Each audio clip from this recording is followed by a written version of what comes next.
Hello, Grandma Griggly here with my nostalgic basket, and we'll see if it's in of today.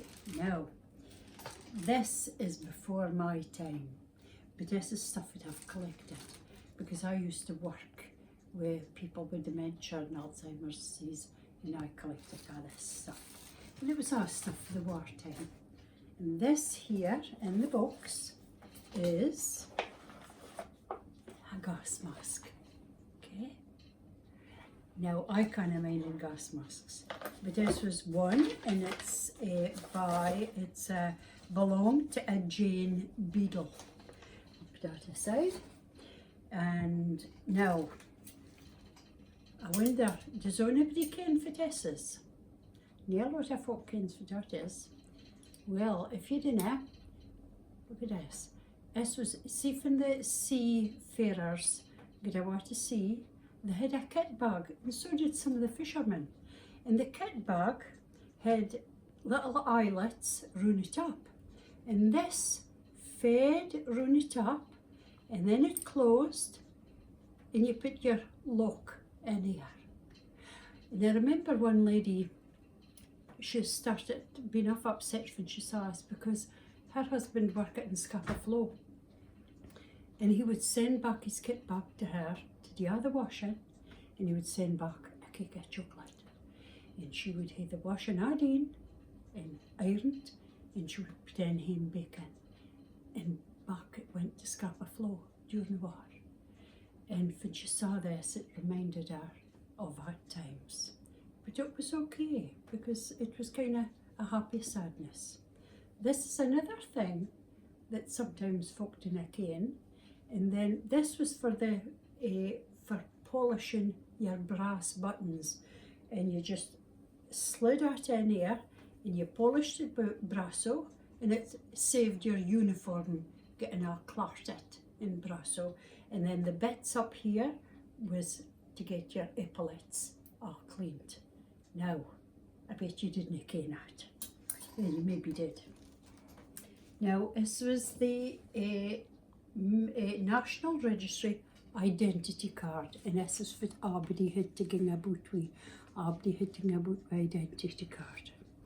This here was a field service postcard. Now, this is fit for, because they weren't allowed to say far they were at. So they'd only to tick the boxes, and it would say, I am quite well, or I have been admitted to hospital, or I am going to come home, or I have received your letter, or I've received your telegram. And they just had to put their signature on it, and they just had to tick the boxes because they weren't really allowed to say far they were at for secrecy. Is that? Now this here was the ration book, okay, and this was the ration book. Okay. Now a lot of folk can tell. Now it's His Majesty's Service. No, I beg your pardon. This is the ration book. No, this is the ration book. I'm all wrong. No, and it was all scored off once you'd had your rations, right? And this was on His Majesty's Service, and this was somebody for South Shields, and it was rations and all.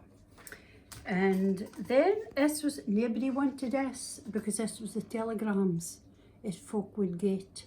Nobody wanted the telegrams because it sometimes kept bad news, right? Or if you sent a telegram. This here, I've got a label, and it was lost of. This was the sort of thing it was tied on to the if bairns had been taken out of London and they were putting away to bide in the country with other folk to keep them safe. Then I've got in here, I've got the National Service bookie. Now you could apply for any kind of job, voluntary services. And this was voluntary services. If you were near to war, you could apply to be an air raid warden, first aid, an ambulance driver, a report centre, A Police War Reserve, the Observer Corps. I was in the Royal Observer Corps myself. That's a different story. It's a long story, I think. Territorial Army, and if you were a woman, you could be an air raid warden, first aid, ambulance driver, the fire service. So there was plenty of jobs if you couldn't get away the war to do different things. And this is the bit about the Observer Corps. Now, I was in the Observer Corps for 13 years, much later than the war, of course. And it was a special part of the Special Constabulary. And you didn't have any qualifications, but you got training, but it's a great long story. So it was the National Service. Then in here I've gotten this is a wonderful book. This is the 100 Best War Economy Cookery Recipes. It was produced, it was sixpence. And the proceeds from the sale of this book will be handed over for the war funds. And in here, of course, you didn't hear a lot of, and you got cabbage and bacon. You had a stewed beef steak, a rabbit mould, a cold meat sausage. This is all the different recipes in here. Savoury stew with balls, and cabbage pie, and vegetable stew, and this was to give you lots of different recipes to keep you going through the wartime. Then this was patterns, you know, because it was make, do and mend, and they had sometimes like 2 frocks made into one. This here this was foot and body powder.